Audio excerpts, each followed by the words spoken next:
Quel est l'impact d'une croyance?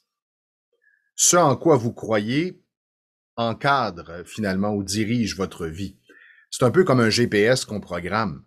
Plus je suis précis dans la programmation, alors le numéro de porte, la rue, la ville et le code postal, ben, c'est clair que le GPS va me conduire directement à la porte.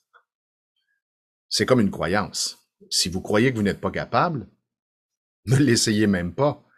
Votre cerveau va vous démontrer que vous avez raison. Parce que, en fait, c'est la croyance. La croyance, c'est une limite. C'est un cadre que vous établissez. Donc, c'est l'un des éléments qu'on travaille lors des consultations avec mes clients. C'est, on fait une liste de croyances en lien avec la communication. Alors, je suis pas capable, par exemple, d'improviser. On fait des exercices d'improvisation de communication. Alors, je suis pas capable d'improviser. Vous êtes la personne parfaite. On va travailler cette croyance. Comment on la travaille? Une croyance, c'est une pensée à laquelle est attachée une émotion. C'est souvent basé sur une expérience. Alors, on libère l'émotion avec une technique qui est quand même assez rapide. Et après, je dis à la personne, répète ce que tu disais précédemment. Parfois, la personne ne se souvient plus de la phrase. Et assez souvent, elle la répète et elle ne ressent plus d'émotion. C'est comme si, bon, c'est une phrase comme une autre, ça tient pas la route.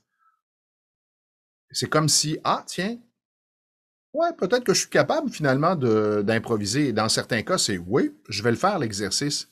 Et on voit tout de suite une différence. Rapidement, en 10 minutes. Alors imaginez toutes les croyances que vous avez et vous n'en êtes pas conscient par rapport à vous, par rapport à ce que vous vivez, par rapport à ce que vous communiquez. Donc, je vous propose d'identifier ces croyances. Une croyance, c'est quelque chose à laquelle vous vous accrochez. C'est votre vérité. C'est comme ça que ça se passe.